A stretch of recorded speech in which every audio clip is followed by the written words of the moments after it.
এরা চায় জবাব দিই, কিন্তু সত্যি সবাই বলছে যে তৃণমূল লোগো ছিল বলে আমরা সবাই জিতেছি। একদম এটাই। এই কে বললি রে এই কথাটা?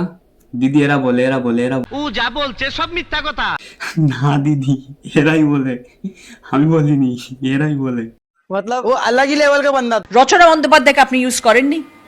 দিদি আপনি কিন্তু কাজটা ঠিক করেননি, রচনা ব্যানার্জিকে টিস্যুর মতন ইউজ করলেন। লয়ে যা, এখনো সময় আছে।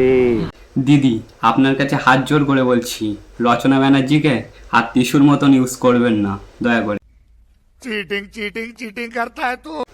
রচনা ব্যানার্জি, আমি দিদিকে বলে দিয়েছি, হ্যাঁ,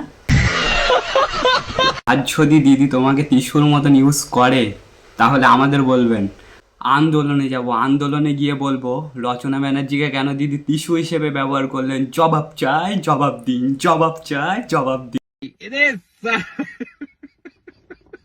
আমি জানতাম না এর মধ্যে এত নোংরামি লুকিয়েছিল দলটার মধ্যে। আমি তাহলে কিছুতেই আসতাম না রাজনীতিতে। দয়া করে কেউ হাসবেন না, কারণ দিদি কিন্তু সত্যিই জানতো না যে দলের মধ্যে এত নোংরামি হয়। দিদির কথা শুনে আমার একটা শায়রি মনে পড়ে গেল। কি কাকা, বলবো? তাহলে বলি কাকা। দিদি যখন চোখে কাপড় পরে চারটো তখন চটি, তারপরে হঠাৎ করে চলে এলো মোদি, তারপরে ভাগনা পেয়ে দিদি আমাদের হয়ে গেল বিজেপি, তাই না দিদি? ভিডিওটা বিনোদনের জন্য বানানো হয়েছে, দয়া করে কেউ সিরিয়াসলি নেবেন না।